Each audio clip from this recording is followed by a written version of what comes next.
Janagama municipal chairman ఎన్నిక ప్రక్రియను వాయిదా వేస్తున్నట్లు ఆర్డీఓ గోపి వెల్లడించారు. ఎన్నిక నిర్వహించలేని పరిస్థితులు నెలకొనడంతో ఈ నిర్ణయం తీసుకున్నామని తెలిపారు. రేపు తిరిగి ఎన్నిక ప్రక్రియను నిర్వహిస్తామని స్పష్టం చేశారు.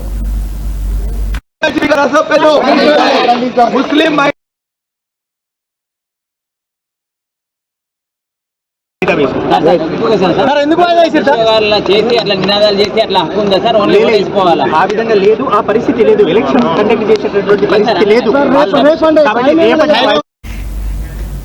ఈ సందర్భంగా ప్రతిపక్ష నేతలు స్పందిస్తూ తప్పుడు కేసులు నమోదు చేసి అధికార పార్టీతో అధికారులు సంప్రదింపులు జరిపి కావాలని ఎన్నికను వాయిదా వేశారని ఆరోపించారు. ఈ పరిణామంపై ఎమ్మెల్యే పల్లా రాజేశ్వరరెడ్డి తీవ్ర నిరసన వ్యక్తం చేశారు. తప్పుడు కేసులు నమోదు చేసిన పోలీసులపై తక్షణమే చర్యలు తీసుకోవాలని ఆయన డిమాండ్ చేశారు. ముస్లిం మహిళ మీద ఈ డీసీపీ చర్య ఖచ్చితంగా ఖండించదగ్గది. అదే విధంగా ఇవాళ ఇక్కడ ఉండే మా దళిత మహిళలుంటే వాళ్ళని బెదిరిస్తున్నాడు ఒక కౌన్సిలర్. మా మాదిగ పెద్దలుంటే అతన్ని కూడా ఇలా చేయబెట్టి బెదిరిస్తా ఉన్నారు. వారందరికీ ఒకటే హెచ్చరిస్తున్నాం, ఇవాళ ప్రజాస్వామ్యంలో ఉన్నాం. మీ ఇష్టం వచ్చినట్టు చేస్తే ప్రజలు మీకు ఖచ్చితంగా బుద్ధి చెప్తారు.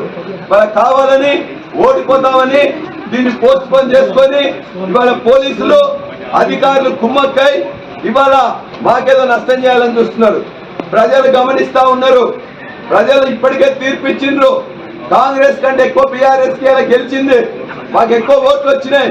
నువ్వు ఇలా బెదిరించి పైసలతో కొనుక్కొని మా వాళ్ళను ఇలా ఇబ్బంది పెట్టి అక్రమ ఎఫ్ఐఆర్ ని దృష్టిలో పెట్టుకొని 24 గంటలు చాలా దురుసుగా ప్రవర్తించిండు, చాలా థ్రెటన్ చేసిండు.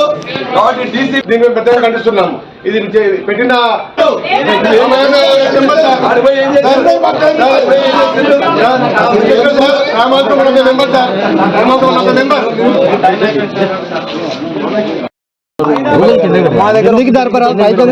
ఇద్దరు ఇండిపెండెంట్ ఎమ్మెల్యేలను భయపెట్టించి డబ్బుతో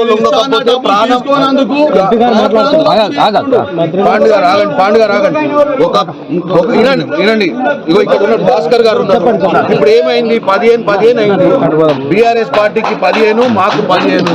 తర్వాత ఎక్స్ అఫీషియో ఒక పార్లమెంట్ సభ్యునిగా నేను, పార్లమెంట్ సభ్యులు ఎమ్మెల్యేగా పల్లా రాజేశ్వరరెడ్డి గారు అంటే 16 అయినాయి. ఇప్పుడు వచ్చిన సమస్య ఎక్కడ వచ్చింది? మా వాళ్ళను కొంతమందిని పొద్దున భయపెట్టిస్తే మా వాళ్ళు కూడా పోలీసులను అప్రోచ్ చేయరు. వాళ్ళ ఓన్ కోటరీలో ఉన్నటువంటి మహిళ వాళ్ళ కుటుంబ సభ్యులు పోయి ఆమె కిడ్నాప్ అయినట్టు ఇచ్చిరా. అసలు వాళ్ళ కుటుంబ సభ్యులా కాదా నేను చెప్తలేను.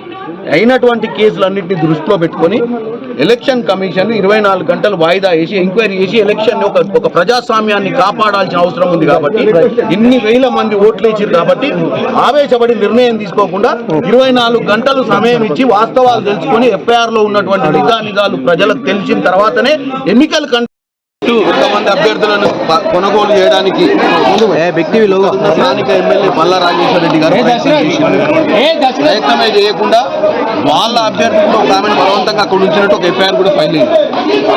ఈరోజు ఇక్కడ 16 మంది నాతో పాటు స్థానిక ఎమ్మెల్యేతో పాటు 16 మంది మా దాంట్లో నుంచి ఒకరిద్దరిని కొనడానికి ప్రయత్నం చేసినటువంటి పరిస్థితి. దాని మీద ఎఫ్ఐఆర్ రిజిస్టర్ అయింది. దాని మీద ఎంక్వైరీ ఏం చేయక పోస్ట్ పోన్ చేయమని. ఎందుకంటే ప్రజాస్వామ్యంలో ప్రజలు ఓట్లు వేసేది ఎందుకంటే వాళ్ళకు ఒక నిర్ణయం ఉంటుంది. ఆ నిర్ణయాన్ని కోట్ల రూపాయలు పెట్టి కొనుక్కునే ప్రయత్నం ఈ కోటీశ్వరులు పల్లా రాజేశ్వరరెడ్డి గారు చేసినప్పుడు డెఫినెట్ గా మేము ఎలక్షన్ ని పోలీసు ఎంక్వైరీ చేసి వాస్తవాలని తెలుసుకొని రేపటికి వాయిదా ఏమని చెప్పడం జరిగింది. అంటే మీ వాళ్ళు కొన్నారని చెప్తున్నారా? ఎట్లా మీ వాళ్ళు కొన్నారు? ఏదైనా చేయగలటువంటి నాయకుడు మా వాళ్ళందరూ మంచిగానే ఉన్నారు. కానీ వాళ్ళ దాంట్లోకి వెళ్ళి కూడా ఒకటి ఎఫ్ఐఆర్ ఫైల్ అయింది. ఎఫ్ఐఆర్ ఫైల్ అయినప్పుడు ఏం కావాలి? ఎంక్వైరీ కావాలి. ఎంక్వైరీకి పోలీసు వాళ్ళని పిలిపించి ఎలక్షన్ రిటర్నింగ్ అధికారులు వాస్తవాలు తెలుసుకొని ఎలక్షన్ పెట్టమంటున్నాం. ఎందుకంటే ఇక డబ్బులు ఉన్న వాళ్ళదే రాజకీయం అయితే వీళ్ళందరూ ఎందుకు చేయాల్సిన అవసరం ఉంది? అందరూ డబ్బులు ఉన్న వాళ్ళే చేస్తారు కదా రాజకీయం. ఇప్పుడు జరిగింది ఏంటంటే మీరు ఇలా వాళ్ళ దాంట్లో అయితే ఎఫ్ఐఆర్ దాని మీద అన్నారా, లేకపోతే మీ దాంట్లో కొనుగోలు చేయమన్నారా, లేకపోతే ఎట్లా? అంటే కాంగ్రెస్ వీళ్ళు మన టోటల్ గా జరుగుతున్నటువంటి పరిణామాలను 24 గంటలు పోస్ట్ పోన్ చేయమన్నా మాకు కొంత వాళ్ళ మీద ఎఫ్ఐఆర్ కూడా వాళ్ళ మీద ఎఫ్ఐఆర్ పెట్టుకున్నది కూడా వాస్తవమే. ఈ రోజు వాళ్ళు ఎవరు ఎంక్వైరీ చేస్తారు కదా. నేనేమంటున్నా, మీ మీడియా వాళ్ళు కూడా నేనేమంటున్నా, ఇవాళ నేను న్యాయ నిర్ణేతలు లేదు, మీరు న్యాయ నిర్ణేతలు కాదు. రేపు పొద్దున పోలీసు వాళ్ళు నిర్ణయం చేస్తారు ఎవరు కేసు పెట్టారు, ఎందుకు కేసు పెట్టారు, ఏం జరిగింది. అది జరిగిన